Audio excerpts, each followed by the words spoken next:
رسوله النبي الأمين الكريم ونحن على ذلك لمن الشاهدين والشاكرين والحمد لله رب العالمين. يا أيها الذين آمنوا صلوا عليه وسلموا تسليما. اللهم صل على سيدنا ومولانا محمد بارك وسلم صلاة وسلاما عليك يا رسول الله صلی اللہ تعالی علیہ وسلم.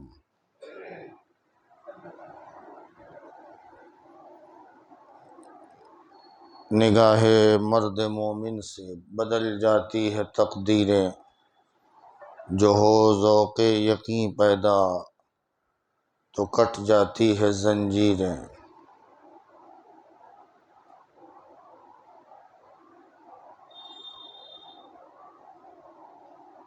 ولی کے قرب سے قرب حضور ملتا ہے، ولی کے در سے دلوں کو سرور ملتا ہے. ولی کے نام پر قلب و جگر نثار کرو کہ ولی سے عشق کا بدلہ ضرور ملتا ہے.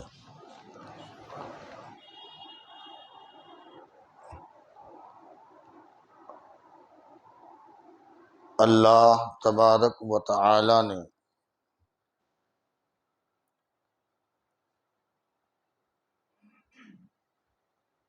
اس زمین کو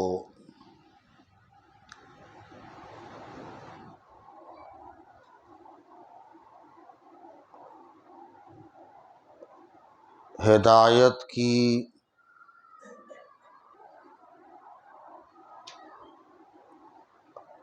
راہ روشن رکھنے کے لیے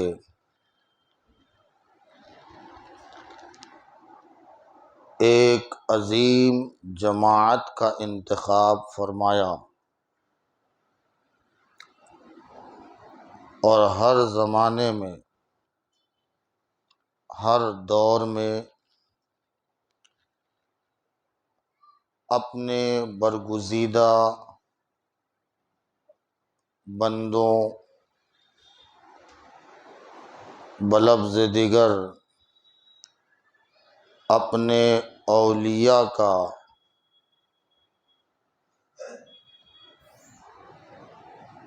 انتخاب اس زمین پر گمگشتگان راہ کے لیے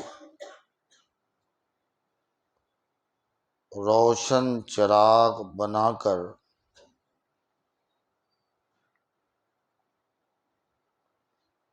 ہدایت کا پیکر اور سرچشمہ بنایا، جن سے لوگوں نے ہدایت کی روشنی لی، اپنے اپنے دلوں کے چراغ کو روشن کیا، اور پھر اس روشنی کو چار دانگ عالم تک پہنچایا. یقینی طور پر یہ بڑے ہی فضل و کمال کے مالک لوگ تھے، جن کی بزرگی، جن کی عظمت، جن کی شان جلالت مسلم ہے اور جلی حرفوں سے لکھنے کے قابل ہے.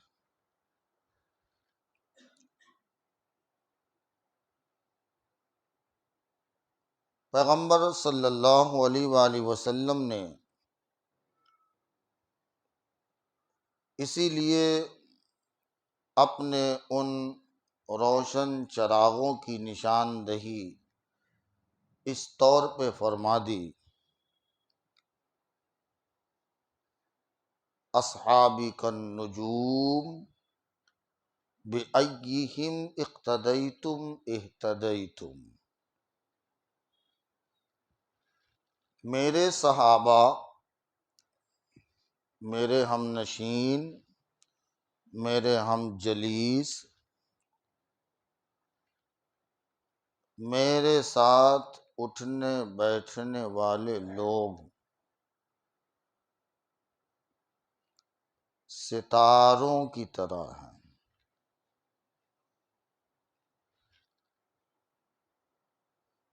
میری مجلس میں نشست و برخاست کرنے والی جو شخصیات ہیں تمہارے لیے مقتدر ہیں،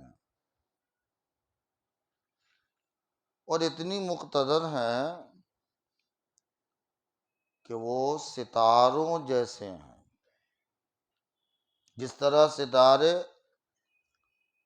صبح قیامت تک روشن رہیں گے، ایسے ہی میرے پاس اٹھنے بیٹھنے والے صحابہ بھی صبح قیامت تک درخشندہ اور تابندہ رہیں گے۔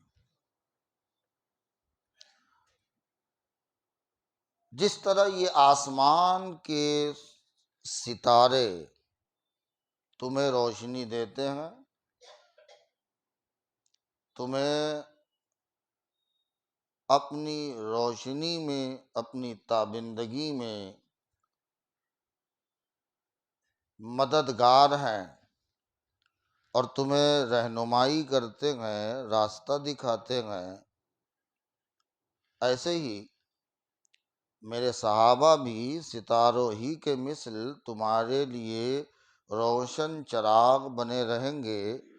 زندگی کے ہر گوشے میں تمہاری رہنمائی کے لیے اہم کردار ہمارے صحابہ کا رہے گا کہ تم جس کے بھی پیچھے چلو گے، جس چراغ کی روشنی میں ہدایت کا راستہ ڈھونڈو گے، تمہیں منزل ضرور مل جائے گی۔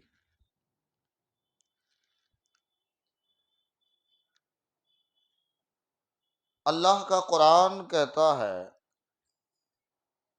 کہ آسمانی دنیا کو ہم نے چراغوں سے زینت بخشی ہے۔ آسمانی دنیا کو ہم نے چراغوں سے مزین کیا ہے، اور شیطان کو اس سے رجم بھی کیا جاتا ہے، یعنی یہ روشن ستارے جو آسمان میں ہیں تمہیں راستہ بتاتے ہیں، یہ تمہارے لیے ہدایت کی روشنی ہے۔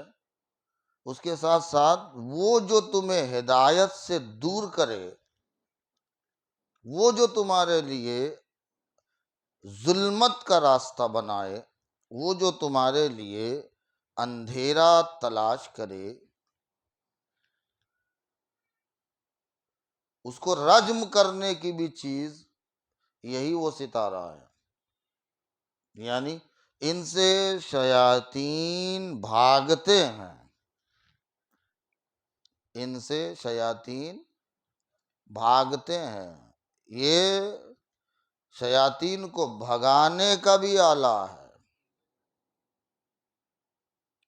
سورہ بقرہ میں اللہ تبارک و تعالی نے آیت الکرسی کے بعد اس کی وضاحت تیسرے پارے کی پہلی ہی رکوع میں کی گئی ہے۔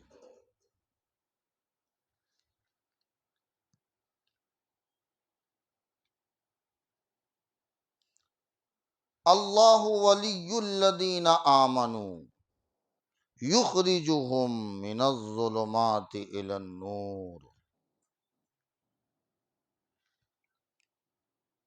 اللہ ولی ہے ایمان والوں کا، اللہ مددگار ہے ایمان والوں کا، اللہ دوست ہے ایمان والوں کا۔ اب وہ کس ایمان والے کا دوست ہے؟ مددگار ہے، حمایتی ہے۔ یخرجہم من الظلمات الی النور، جو لوگوں کو ظلمت اور اندھیرے سے نکال کر روشنی اور نور کی طرف لے جاتے ہیں، جو گمراہی سے نکال کر ہدایت کیے نور کی طرف لے جاتے ہیں۔ والذین کفروا اولیاؤہم الطاغوت، اور وہ لوگ جو کافر ہیں ان کے مددگار سرکش شیاطین ہیں، ان کے مددگار اور حمایت کرنے والے سرکش شیاطین ہیں۔ یخرجہم من النور الی الظلمات، بس مسئلہ برعکس ہے، وہ ظلمت اور اندھیرے سے نور اور روشنی کی طرف لے جاتے ہیں، اور یہ نور اور روشنی سے تمہیں ظلمت اور اندھیرے کی طرف نکال لے جاتے ہیں۔ اللہ نے فرمایا اولئک اصحاب النار ہم فیہا خالدون، یہی لوگ جہنم والے ہیں، ہمیشہ ہمیشہ رہیں گے۔ ہم آپ سے پہلے بھی یہ ذکر کر چکے ہیں کہ اصحاب الجنہ یا اصحاب النار، قرآن اسے ہی کہتا ہے جو خالص جہنمی ہو یا خالص جنتی ہو۔ اصحاب الجنہ، جنت والے، یعنی وہ جہنم کی طرف کبھی نہیں جائیں گے، وہ خالص پیور جنت والے لوگ ہیں، جنتی لوگ ہیں۔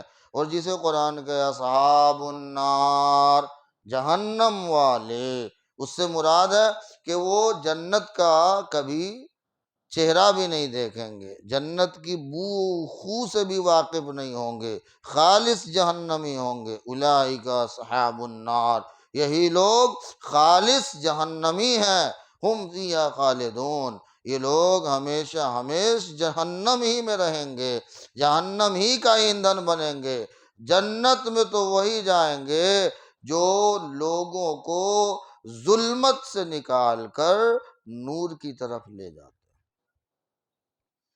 ان اولیاء کاملین میں ایک مرشد کامل، ولی کامل، اور صحیح معنوں میں اگر آپ کہیں تو بزرگوں میں، اولیاء میں تین ایسے بزرگ ہیں جن کو اللہ نے اپنا محبوب قرار دیا ہے، جنہیں بزرگوں نے تسلیم کیا ہے کہ یہ اللہ کے محبوب ہیں۔ اب یوں لفظ محبوب حضور کے لیے ہے، لفظ محبوب کس کے لیے ہے؟ حضور کے لیے ہے، مگر تین بزرگوں کو متفقہ طور پر یہ مقام حاصل ہے۔ ان میں سب سے پہلے یہ مقام محبوبیت حضور قندیل آسمانی حضرت سیدنا غوث اعظم عبد القادر جیلانی ہیں، جنہیں اللہ نے یہ مقام دیا کہ ان کو مقام محبوبیت پر فائز کیا، اور ان کا لقب محبوب سبحانی ہے۔ کیا ہے؟ محبوب سبحانی ہے۔ اور دو بزرگ ایسے ہیں کہ یہ مقام اور رفعت ہندوستان کو حاصل ہے کہ وہ دونوں مقام محبوبیت پر فائز بزرگ اس ہندوستان میں ہیں، اس ہندوستان کو یہ عظمت اور بزرگی حاصل ہے۔ اس میں ایک محبوبیت کے مقام پر فائز تو اتنے مشہور ہے کہ کوئی سوچ بھی نہیں سکتا، اور اتنے مشہور ہیں کہ بتانے کی بھی کوئی ضرورت نہیں ہے، جنہیں دنیا نظام الدین دہلی کا دولہا محبوب الہی کے نام سے جانتے ہیں۔ تو غوث اعظم کو محبوب سبحانی کیا کہتے ہیں؟ محبوب سبحانی، اور دہلی کے دولہا نظام الدین اولیاء کو محبوب الہی کہتے ہیں۔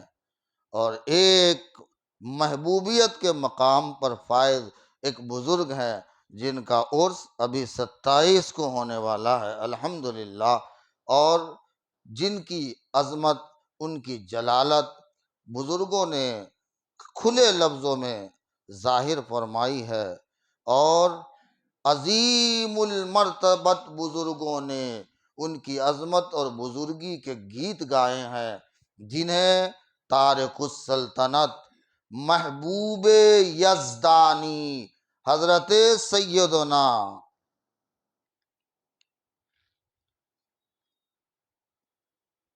محبوب یزدانی حضرت، آپ پر سکتہ طاری ہو گیا کہ کون سا نام آئے گا، دو نام تو سب کے ذہن و فکر میں ہے، اور تیسرا وہی لوگ جانتے ہیں جو لوگ اس سلسلے سے منسلک ہیں یا جو علماء ہیں، عوام کو اس سے بہت زیادہ واقفیت نہیں ہے، اسی لیے حضرت مخدوم سمنانی کے چوچوی کی ذات ہے جسے اللہ نے مقام محبوبیت پہ فائز کیا ہے، اور آپ کو یہ لقب حاصل ہے کہ آپ محبوب یزدانی ہیں، محبوب، اور یہ میں نہیں کہتا ہوں، اعلی حضرت فاضل بریلوی علیہ رحمت و رضوان نے کہا ہے کہ 3 بزرگ ہیں اور تینوں کو اللہ نے مقام محبوبیت سے نوازا ہے، اس میں غوث اعظم ہے، محبوب الہی ہیں،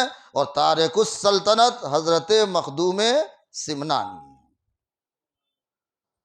مسلم بزرگوں میں ان بزرگوں کا نام آتا ہے۔ اب ذرا آئیے اس کی طرف کہ ہم ایک چیز خیال میں رکھتے ہیں اور اکثر کرتے ہیں، مت سمجھیے گا کہ میں اپنے لیے دلیل دے رہا ہوں، کبھی کبھی لوگ سمجھتے ہیں کہ اپنا رستہ صاف کر لیا ہے، یہ مت سمجھیے گا۔ حضرت محبوب یزدانی تارک السلطنت مخدوم سمنانی قدس سرہ النورانی رحمت اللہ تعالی علیہ کے والد گرامی کا نام حضرت سید ابراہیم تھا۔ کیا نام تھا؟ ایک مجذوب بزرگ، چونکہ وہ بادشاہ تھے، حکمران تھے، سمنان کی تخت پر تھے، اور لاولد تھے،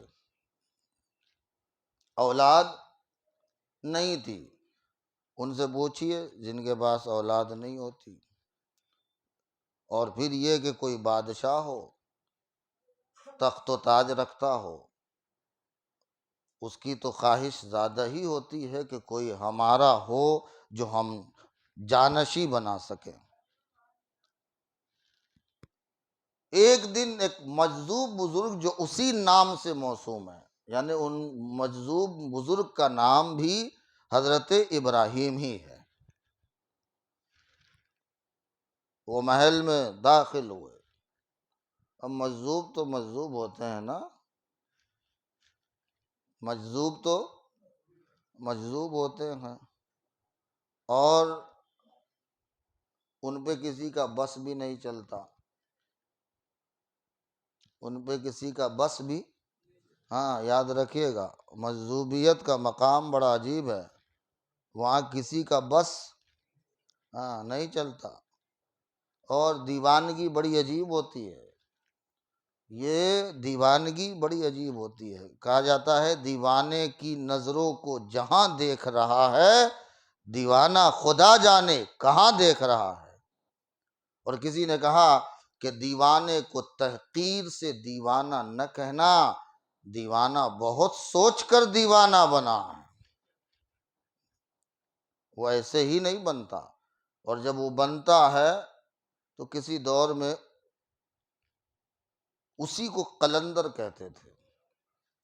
اب وہ دور الگ ہے، کوئی مجذوب ہو گئے، کچھ الگ نام ہو گیا۔ ایک زمانہ تھا حضور کی آمد سے پہلے بھی جو دیگر انبیاء کرام گزرے ہیں، ان کے بھی امتی میں ایسے لوگ تھے نا جو مجذوب تھے، ان کو قلندر کہا جاتا تھا۔ کیا؟ یہ قلندر نام سے تو بہت سارے بزرگ ہیں، ہاں؟ اور پاکستان میں تو بہت ہمارے پڑوسی ملک میں مشہور ہے، اور وہاں تو قلندروں کی کمی نہیں ہے، آج بھی کمی نہیں ہے۔ ایسا مت سمجھیے، ٹھیک ہے چراغ تلے اندھیرا ضرور ہوتا ہے، مگر چراغ ہو تو روشنی آس پاس تو ہوتی ہے نا، بھلے اس کے تلے میں اندھیرا دکھے۔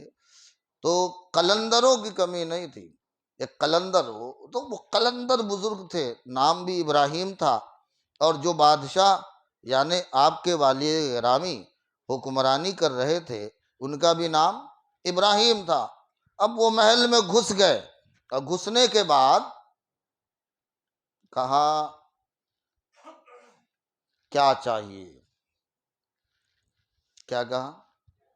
کہا صاحب بیٹھیے، تشریف رکھیے۔ بادشاہ تھا، نکل باہر، نکال اس کو۔ 1,00,000 تو ان کے خدام تھے، چاہتے تو وہ کسی کو کہتے پکڑ لے، سپاہی ہے سپاہی پکڑ، باہر نکال اس کو۔ لیکن دیکھیے اصل چیز یہی ہے کہ آپ کو اللہ نے کچھ دیا ہے تو اپنے ماتحت لوگوں پر رحم کریں، یہ بہت بڑی بات ہے۔ اور یہ ایسے ہی کسی کو مقام نہیں ملتا، کچھ مقام حاصل کرنے کے لیے بہت کچھ صبر، تحمل، برداشت کی قوت اپنے اندر لانی پڑتی ہے، رخصت سے نکل کر عزیمت پر عمل کرنا پڑتا ہے، تب یہ مقام حاصل ہوتا ہے۔ حضرت سیدنا ابراہیم رحمت اللہ تعالی علیہ نے کہا قلندر وقت مجذوب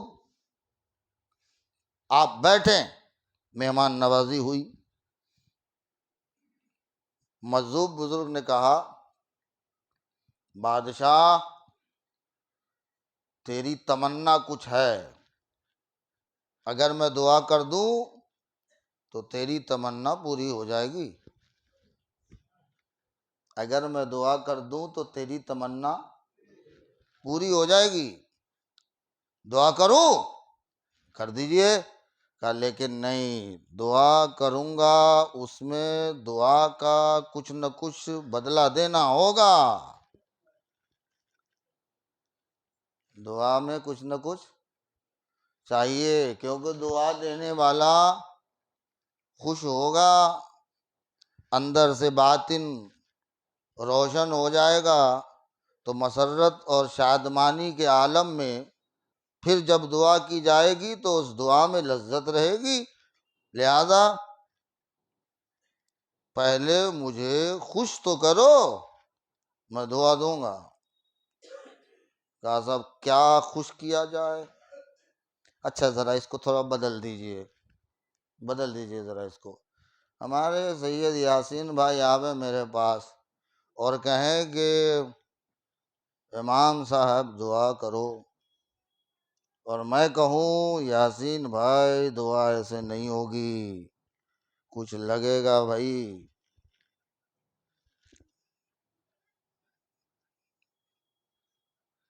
زبیر بھائی آوے ایک تعویذ دے دو، میں کہوں نہیں، بنا کچھ لیے تعویذ، دوسرے دن تو کوہرام مچ جائے گا، شاید اسی وقت چند لمحوں میں کوہرام مچ جائے، ہو جائے گا کہ نہیں بولیے؟ اچھا پیسہ لے کے تب دعا دیں گے؟ واہ، پیسہ لے کے اس تعویذ میں کوئی اثر ہوگا؟ یہ دعا کوئی اثر کرے گی؟ پیسہ مانگ رہے ہیں؟ ذرا دیکھیں حضرت ابراہیم مجذوب ہیں، وہ کہہ رہے ہیں کہ پہلے کچھ دو پھر دعا ملے گی، پہلے کچھ دو پھر۔ اب یہاں بھی ذہن بدل دیجئے کہ دینے یا لینے سے، مت سمجھیے گا مانگ رہا ہوں، دینے یا لینے سے دعا قبول ہونا نہ ہونا یہ کوئی معنی نہیں رکھتا ہے۔ اصل چیز یہ ہے کہ جو دعا دی جائے اس دعا میں اور جو لینے والا ہے اس کے لینے میں کوئی کمی نہیں ہونی چاہیے۔ اگر کمی ہے تو نہ دعا قبول ادھر سے ہوگی نہ آپ کے لیے مقبول رہے گی۔ تو دونوں طرف دل صاف اور ستھرا ہونا ضروری ہے۔ کہا کیا چاہیے؟ کہا 1000 اشربی دو۔ 1000 سمجھتے ہیں اشربی؟ وہ سونے کا سکہ ہوتا تھا، اور وہ 100 200 نہیں، کتنا؟ پتہ چلا یہ لین دین کا مسئلہ بزرگوں کا وتیرہ رہا ہے، ایسا مت سمجھیے۔ اب آپ یہ کہتے ہیں کہ صاحب روحانیت ختم ہو جاتی ہے۔ اگر روحانیت ختم ہوتی تو پھر لے کتنا رہے ہیں؟ 1000 اشربی لے رہے ہیں اور لے کے اب دعا کر رہے ہیں۔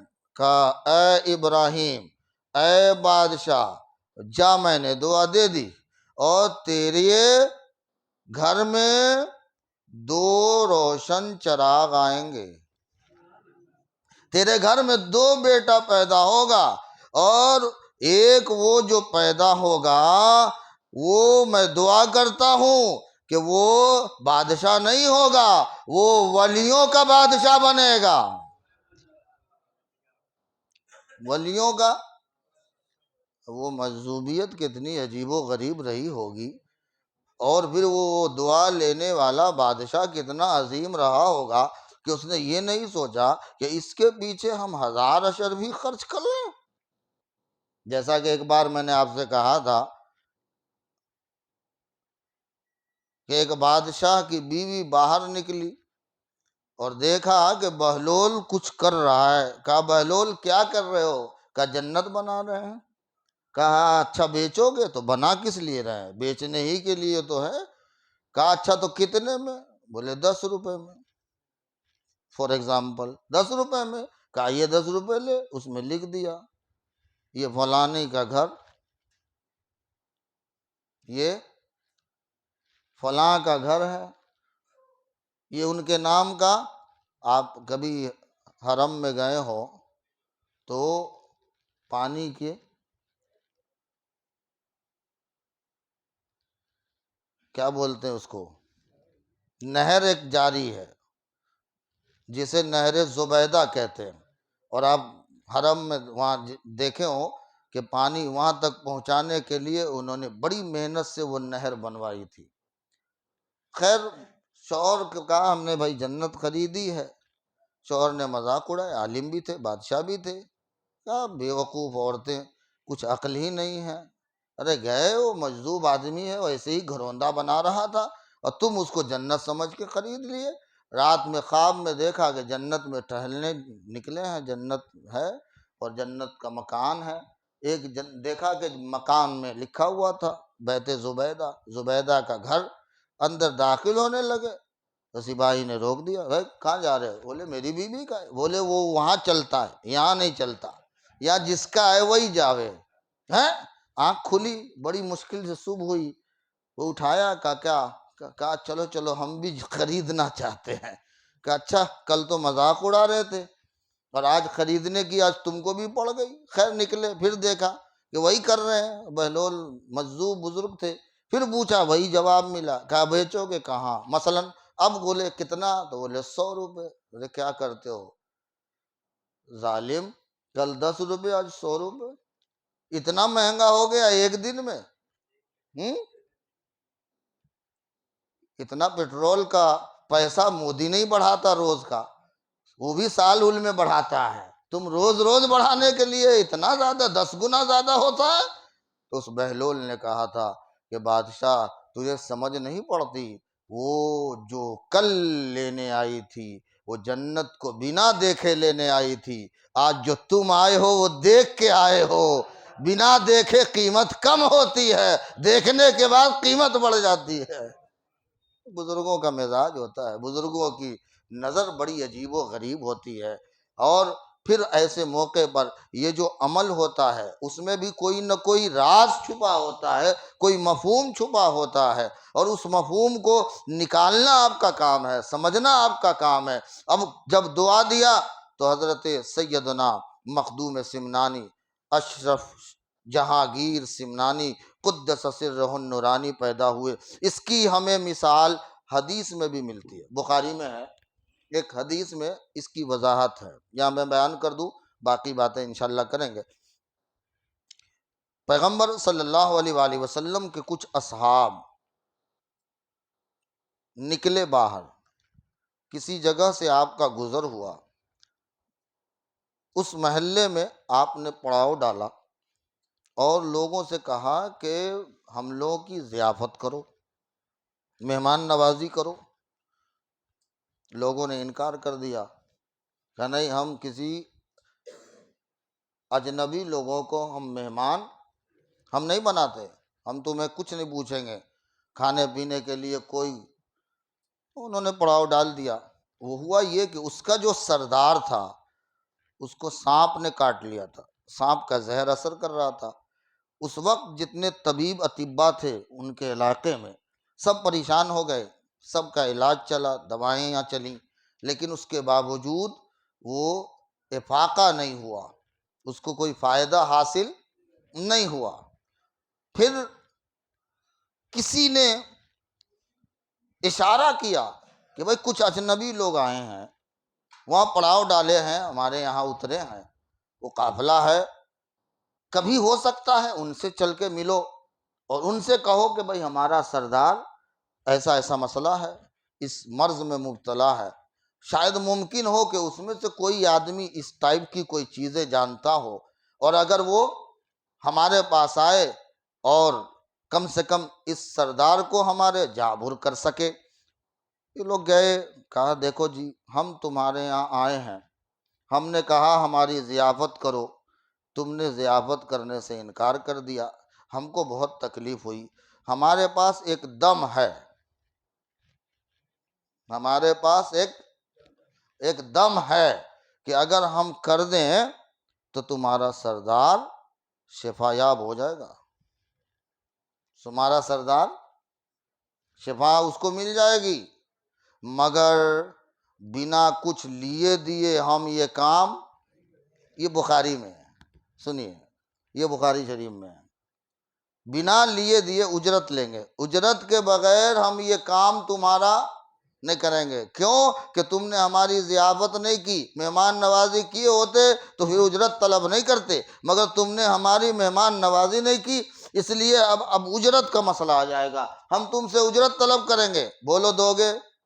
ان کے پاس ساری بکریاں تھیں، بھیڑ بکری ہوتی ہے، عرب میں زیادہ ہوتی تھی، کہاں صاحب کیوں نہیں؟ کیا ان بھیڑ بکریوں میں دینا پڑے گا، مثلا 15 یا 20 دینی پڑے گی، اس طرح سے طے ہوئی۔ وہاں حدیث میں ظاہر میں یہ ذکر نہیں ہے کہ کتنی ہوئی، مگر اتنا طے ہے کہ 15-20 تو رہی ہوگی، کیونکہ آگے کی جو حدیث کے ٹکڑے ہیں وہ اس سے اندازہ لگتا ہے کہ 1 2 4 بکریاں طے نہیں ہوئی، زیادہ ہوئیں۔ اب ذرا دیکھیں، ایک صحابی گئے، دیکھیے سورہ فاتحہ کا جہاں تقریباً 15 سے 18 نام ہیں، اس میں سے ایک نام سورہ فاتحہ کا سورہ شفا بھی ہے، سورہ ہر مرض کی شفا ہے سورہ فاتحہ، لیکن ہمارا میاں بھائی پڑھنا نہیں جانتا، یا تو پڑھنے آتا نہیں ہے، یا پڑھنے آتا ہے تو اس کا فائدہ اٹھانا، بس چلو امام صاحب ایک تعویذ دے دیں گے ہو جائے گا ٹھیک۔ آسانی چاہیے، سہولت چاہیے، ہم خود اپنے سے کچھ کرنا نہیں چاہتے ہیں، مکان ہے، دکان ہے، کارخانہ ہے، امام صاحب آگے پڑھ دیں گے، ہم خود پڑھنا نہیں چاہتے، پھر آئیں گے صاحب کوئی تعویذ دے دو، کہ کیا ہوا؟ کہا کارخانے میں برکت نہیں ہے۔ ارے بھائی، سب سے بڑی کمی تو تمہاری ہے، ہاں صاحب وہ پڑھواتے رہے، سورہ بقرہ بھی پڑھایا، فلانا بھی پڑھایا، یہ بھی پڑھوایا، لیکن کچھ نہیں حاصل ہوا۔ کہاں سے حاصل ہوگا؟ پہلے تم خود پڑھنا تو جانو، خود پڑھو گے تو برکتیں ملیں گی۔ تو سورہ فاتحہ کا نام سورہ شفا بھی ہے۔ تو اس صحابی نے کیا کیا؟ سورہ فاتحہ پڑھی اور پڑھ کے اس مریض پر، سردار پر دم کیا۔ کیا کیا؟ اللہ الصمد۔ ذرا تعجب ہے، دیکھیے حدیث میں، اور بخاری میں ہے، سنیے بخاری میں، اور باب بھی اور چیپٹر بھی امام بخاری نے اسی کا باندھا ہے، رقیہ کا بیان، دم کرنے کا بیان۔ اب سنیے، آپ نے دم کیا اور دم کرتے ہی ایسا ہوا جیسے سارا زہر ربو چکر ہو گیا۔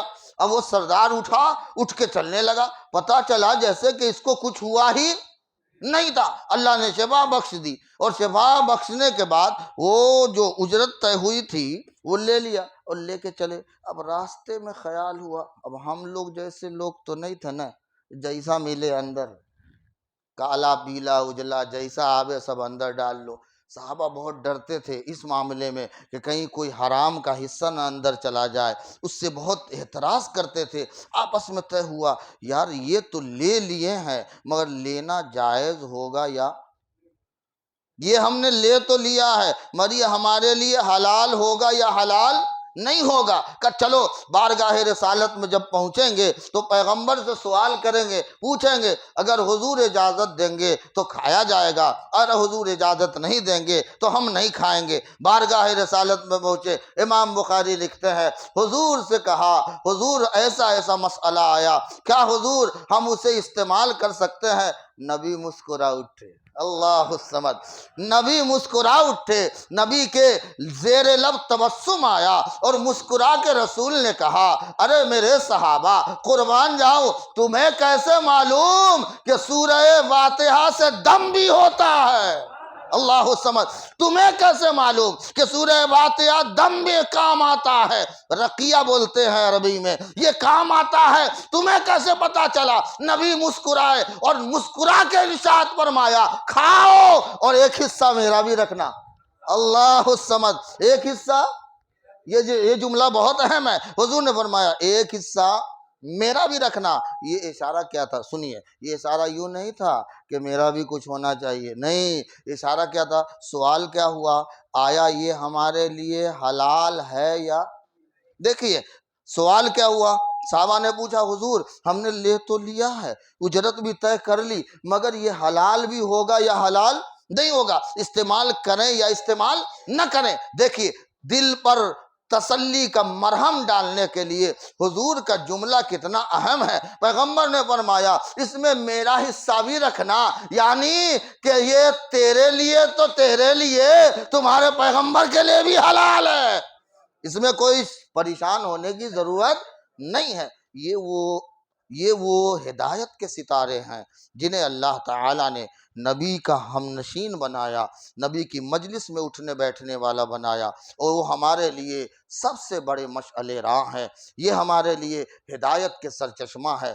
ہم ان میں سے جن کی بھی اتباع و پیروی کریں گے انشاءاللہ ہدایت پر ہوں گے۔ اللہ سے دعا کریں اللہ ہم سب پر فضل و کرم کی بارشیں فرمائے، اور